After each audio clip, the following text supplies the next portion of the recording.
is Gratitude Monday. Hello, everyone. So thankful for today. I love Mondays. I know a lot of people don't like Mondays, but I love Mondays because Mondays bring new opportunities for a new day and a new week.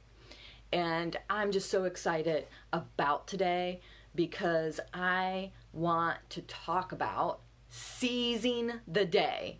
Now, we've all heard of carpe diem, but do we really go out and seize the day? Now, your day may look a lot different than mine. Today, I've got some PowerPoints to create for an online course I am developing. I am also launching a podcast tomorrow. Super excited about that, called the Mom Chief of Everything podcast. Then I have a meeting to attend about substance abuse and what that, people might be like, well, what is physical therapy got to do with substance abuse? Well, has anybody heard, good morning, Louise, how are you today? Has anybody heard of this little thing called the opioid epidemic? Well, I am attending a meeting today about substance abuse. The presentation is on CBD oil, and I'm hoping to connect with people to share that physical therapy should be the first choice in pain relief. A lot of people are choosing other substances and they don't even think about a conservative, non-medication, non-drug route known as physical therapy. So I get the opportunity to meet people and share about how physical therapy can reduce pain. So I get that opportunity. Good morning, Joelle. Happy Monday to you. And then I get to treat some patients this afternoon and help them get rid of their pain, help them move better, help them feel stronger. Have somebody who I'm going to help get back to his sport. I'm going to have someone else who I get to help so he can stand at his job and not have his foot hurt. And then I have another athlete coming in who he's got to get back to his sport too because he made varsity team and he wants to play. So I get the opportunity to seize the day, to serve people, to go out and move my business forward by just connecting with people, and I get to help people solve their problems of pain and movement. Now your day may look a lot different than mine because we're on different career paths. If you're a stay-at-home mom or stay-at-home parent, you've got your day of kids going back to school, you've got laundry, you've got meals to plan, you've got people to connect with, maybe you volunteer, whatever it might be. I want you to look at how you're thinking and think, what do I get to do today instead of what do I have to do? Because when we look at I have to do this, now I feel obligated. Now I feel like, oh, this is mundane.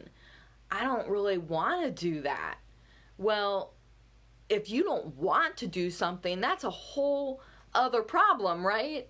Why are you doing stuff you don't want to do? Now, I'm going to say there are many times that we have to do things we don't want to do. Like, I don't like to do the dishes, but if I don't do the dishes, I'm going to have bugs in my house.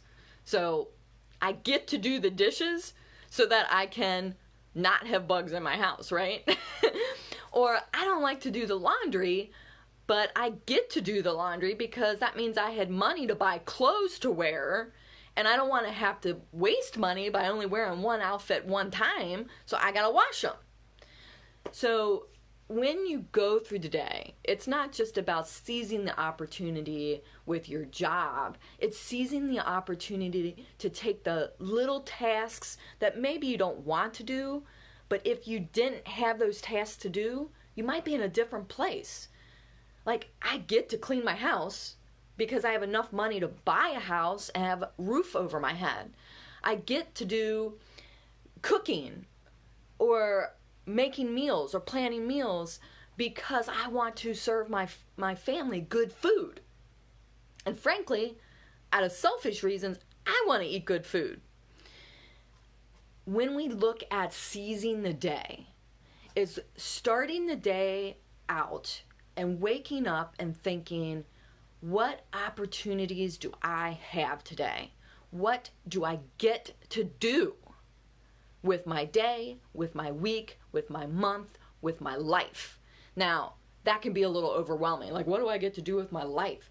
Well, break it down. What do I get to do today?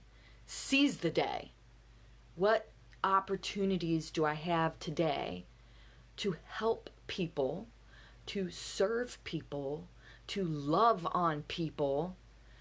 Because that's not happening out there right now. I'm going to give you 2 examples. The first example, I went into a store last week. I walked in that store with my daughters because my oldest daughter, she's built like my husband. He's 6 foot tall, weighs about 150 pounds, so he's slim. My oldest daughter is slim. And she's getting tall, so she needs a certain size of jeans, but she needs a belt to keep them up. So we went into the store, and we walked in. Nobody greeted us. I walked by somebody who was stocking the perfumes and everything like that, and didn't even acknowledge us. Then I walked back through to the girls section where the tweens would be, where I thought maybe the belts would be, and I saw an attendant or a sales clerk, and I said, "Excuse me, could you tell me where the belts are?" And she's like, "Well, if we have the belts, they'd be around the corner to the left over there." I'm like, okay, I didn't really need all that attitude. And if you work here, then how come you don't know if you carry belts or not? So I go around, I follow her directions, I look, I don't see any belts. So I leave. As I'm leaving, the same attendant who was stocking, she looked at me, she made eye contact, did not say a single word. Kept stocking her perfumes. We walked out the door. I was so displeased with the customer service, the lack of attention, and the attitude I got, well, if we have a belt, it would be over there. No direction, no walking me to the area, not even knowing what this store sold, and you worked there. So I kind of had a little bit of an attitude after that, because I deal with customer service all day long. I treat people who hurt. I have to take care of them, but I can't give them an attitude. Well, if you have pain, then, we could do this. No, if you have pain, we're going to do this so that you get better. So I left that store. I walked into another store, same day, and got served. They got my sale. 2 days later, no kidding, I walk into another store because now I have to buy some sports gear for my child. Walk back, or looking for some shoes, for volleyball shoes for my daughter. No attendant. I'm looking around. I see no one working in this store. I walk all the way back up to the front of the store. There is somebody behind the desk who can take your money. And I ask her, "Oh, they're back there." I'm like, "No, I've been back there for about 5 to 8 minutes. There's no attendant back there." "Good morning, Gary." And she goes, "Oh, well, you have to press the button." I'm like, "Press what button?" "Well, you have to press the button on one of the doors." There are no signs back in the store to press any button. So I walk all the way back to the back of the store, and I see no button. But apparently they had radioed the attendant in the back, and she comes out and she goes, "Can I help you?" And I said, "Yeah, we're looking for, volleyball shoes." And I said, "I didn't see any attendant back here before." And she's like, "Well, I'm the assistant manager on duty, and so I have to be in the back stocking and inventory." And I'm thinking, well, if you're the assistant manager on duty, somebody needs to be serving the customers. But I didn't say anything. And we got our shoes and we went on out. And I'm thinking, these people were just punching the clock. They didn't seize the opportunity to help someone. They were seizing the opportunity for themselves to get a paycheck. And I don't have anything wrong with that, except their job is to serve people. And their job could be a lot happier if they went into the mindset of who can I love on today? Who can I serve today? Instead of what's in it for me? Because that is what I keep seeing anytime I shop retail, which frankly, I don't really shop retail unless I need something on that particular day. I shop online because I don't want to encounter and get stressed out by people who don't want to help me. When we go out, or when my family goes out, we have a couple of rules. Number one, if we go to a restaurant, we're going to leave our area better than we found it. That means if we drop napkins on the floor or we drop food on the floor, we're not going to leave it there. We're going to pick up after ourselves and put it on the table. Yes, it's garbage. Yes, we're not going to eat it if it fell on the floor, but we're not going to leave a mess for the waitress or the busboy or the attendants, whoever is cleaning up. We're just not going to do that. My kids know that. The other thing we're going to do, if somebody talks to us, we're going to make eye contact with them and we're going to greet them like we are excited to greet them, because we don't know what's going on with that person. We don't know what their day looks like. I don't want to be the cause of somebody's bad day. I want to be the cause of somebody moving forward and having a great day. When we have those two rules, leave a place better than you left it, and do not be the cause of someone's bad day, we are seizing the opportunity to love on someone, to serve them, without asking, what is in it for me? I hope that more people start to do this. A while back, there was a movie called Pay It Forward. What a great movie. It's like, it sparked a movement of pay it forward. And that still happens today. You could be in line with, getting coffee. I don't drink coffee, but I hear this on the radio sometimes. I see it on the news. People doing a good deed, and they pay for the coffee for the person behind them. So when that person comes up, they're like, oh, somebody paid for my coffee. And then what do? They pay for the coffee for the person behind them. And it just is paying it forward. We need to get back into that, because customer service out there is like appalling.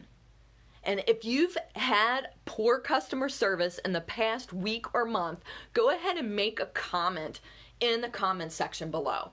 Just go ahead and do that. How many people on today or watching this replay has had a poor customer service experience in the last day or two, or in the last week or month? If you've talked with the cable person, if you've talked with satellite, if you talked with a cell phone company, you've had poor customer service. I'm like 95% sure that you have, because you end up spending an hour on the phone just to get your bill down on a special by $10, $20. If you like me, I will sit there on an hour and a half and get my bill down $50 because I just made $50 an hour, right? Finagling with the customer service person and being very nice, not yelling at anybody, because that doesn't get you anywhere, but being assertive. So, sorry to digress on that, but my point is, there's bad customer service out there. And what does that do? It stresses people out.